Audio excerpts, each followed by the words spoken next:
La keynote de septembre d'Apple vient tout juste de terminer, pourtant il y a une tonne d'infos sur le prochain gros événement d'Apple qui se déroulera fin octobre. Oh Tim Cook, calme-toi un peu, non? On va donc parler des 6 produits qui devraient sortir dans les semaines qui arrivent, quelles sont les grosses nouveautés, qui, quoi, quand, où. Allez, c'est parti!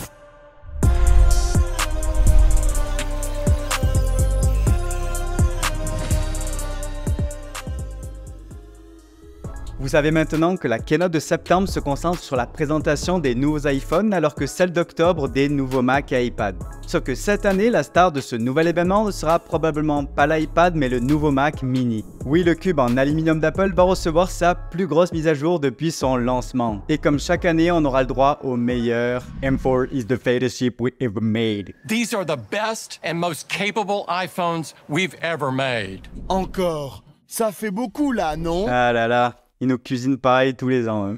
Refonte du Mac mini. Initialement lancé en 2005, il s'agit de l'un des 4 ordinateurs de bureau présents dans la gamme Mac d'Apple avec l'iMac, le Mac Studio et le Mac Pro. Depuis sa toute première présentation il y a 19 ans, le Mac mini a subi plusieurs mises à niveau du processeur PowerPC G4 au processeur actuel de la série M2 d'Apple. Mais il faudra remonter en 2010 pour noter son redesign complet. Alors, attachez votre ceinture car nous allons voir à quoi va ressembler le nouveau Mac mini d'Apple. Il y a essentiellement 3 gros changements ici. 1. Design. 2. Port. 3. Nouvelles performances. Commençons avec son changement de design et pour ça il faut introduire Mark Gurman qui est un journaliste tech Apple les plus fiables et renseignés qui travaille chez Bloomberg News.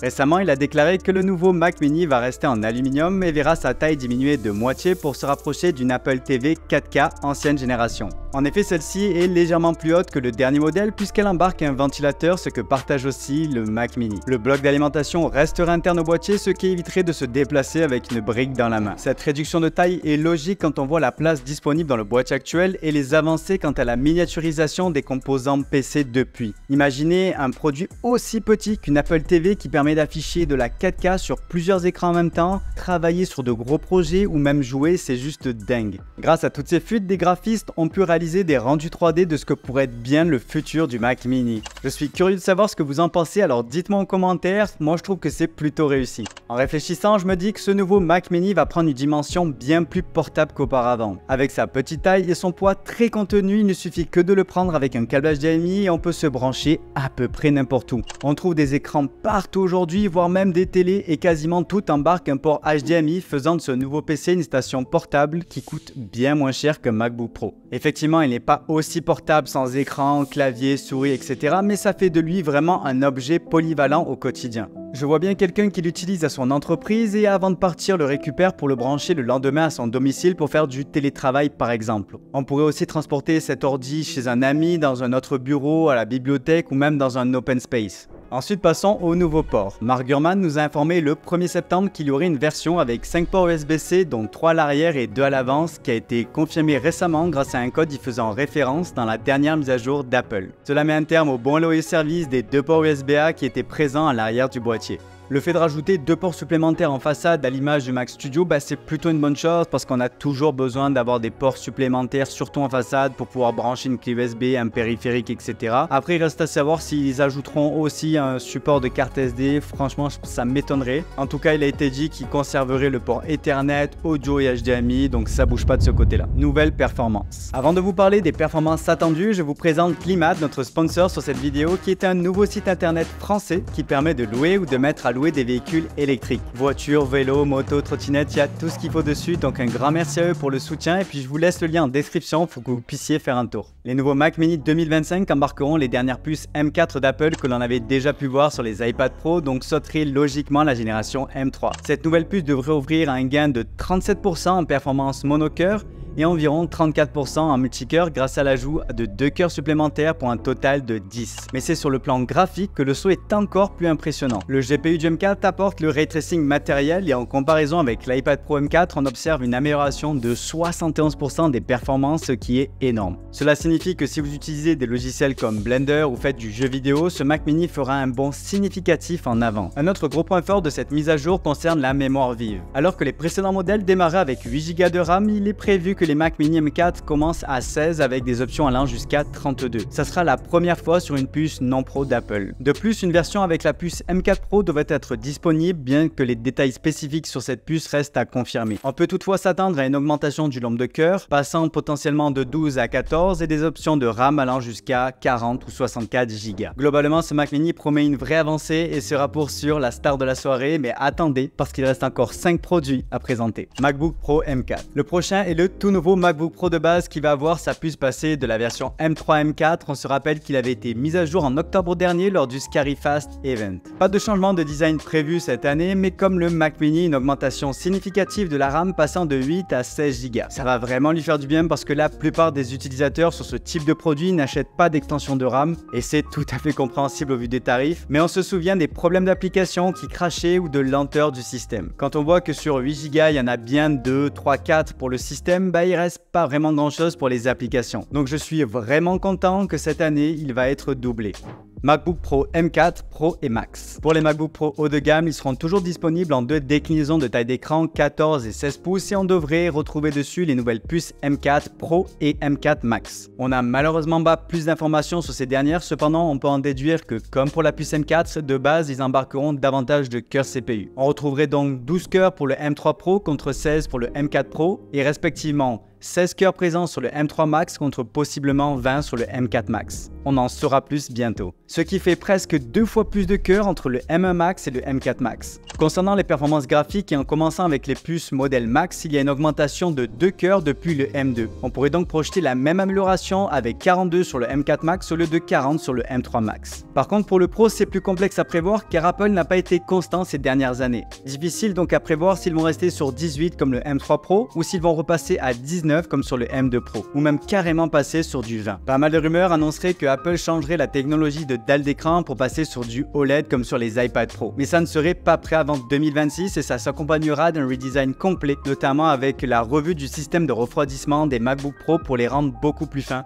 Mais ça, je vous en parlerai dans une future vidéo. Maintenant, après avoir parlé des MacBook Pro, il faut absolument qu'on parle du nouvel iMac 24 pouces. A priori, le design ne va pas changer, mais il est possible qu'Apple introduise de nouvelles couleurs cette année. La puce va passer sur du M4, plutôt logique, et la RAM va être doublée comme pour les autres produits, passant de 8 à 16 Go.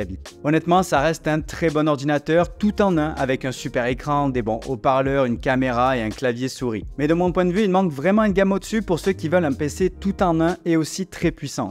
Il se pourrait d'ailleurs qu'Apple un jour sorte un produit en 32 pouces parce que je sais qu'il y a pas mal de personnes qui sont intéressées et comme ils ont abandonné la version 27 pouces, c'est plutôt probable. Et ça serait vachement cool d'ailleurs qu'ils proposent une puce un peu plus puissante comme la M4 Pro par exemple. Bon, l'avenir nous dira. En bref, le plus gros changement sur ce produit, c'est sûrement la quantité de RAM qui a été doublée par 2, ce qui va vraiment lui donner de l'aisance pour les années à venir et un vrai confort d'utilisation. Nouvel iPad mini. Passons au chouchou des iPads, le mini. On se souvient de sa sortie en septembre 2021, en même temps que les iPhone 13 et doté de la dernière puce, la A15 en version bridée. Plusieurs automnes se sont passés depuis et il est grand temps qu'il fasse peau neuve cette année. Alors pour commencer, pas de changement de design prévu ni de changement d'écran. Oui, il y a eu une rumeur sur des écrans OLED pour ce produit aussi, mais il faudra un peu de patience. Par contre, pour ceux qui ont pu l'essayer, vous savez qu'il y a une sensation de lag, de ralentissement quand on défile rapidement sur l'écran, que ce soit de haut en bas ou entre les différentes apps comme sur Instagram, Safari. Bonne nouvelle parce que ça va être corrigé. Apple prévoit de remplacer le contrôleur d'écran par un tout nouveau, toujours selon Mark Gurman. Autre bonne nouvelle, Apple prévoit de faire un grand saut côté composants internes, notamment en doublant aussi la quantité de RAM présente, passant de 4 à 8 GB. Cela va vraiment aider le multitâche sur cet appareil. Autre ajout côté stockage cette fois, l'iPad mini est équipé de seulement 64 Go pour la configuration de base, mais en 2024, c'est bien trop léger. C'est pourquoi la marque à la pomme va là aussi doubler le stockage pour passer à 128 GB au minimum. Merci Apple. Ensuite, tournons notre attention vers son nouveau processeur. Actuellement, l'iPad mini de la 6e génération arbore un A15 et l'analyste Ming-Chi Kuo a rapporté à la fin de l'année dernière que le principal argument de vente de l'iPad mini 7, le nouveau, sera son processeur. C'est pourquoi il est peu surprenant de voir des rumeurs rumeurs pointaient vers l'A16 qui à mon sens est un processeur bien trop ancien. Je ne pense pas que cela arrive. Pourquoi? Eh bien parce qu'une grande partie de l'avenir de l'équipe de Cupertino réside dans Apple Intelligence, la nouvelle intelligence artificielle de l'entreprise, véritable moteur pour l'avenir de la marque. Donc faire le choix de mettre un processeur A16 qui lui empêchera d'utiliser l'IA sur leur futur iPad mini, ça me semble vraiment dommage et contre-productif. Si je dois plutôt prendre un pari, je prédirais qu'Apple choisisse l'A17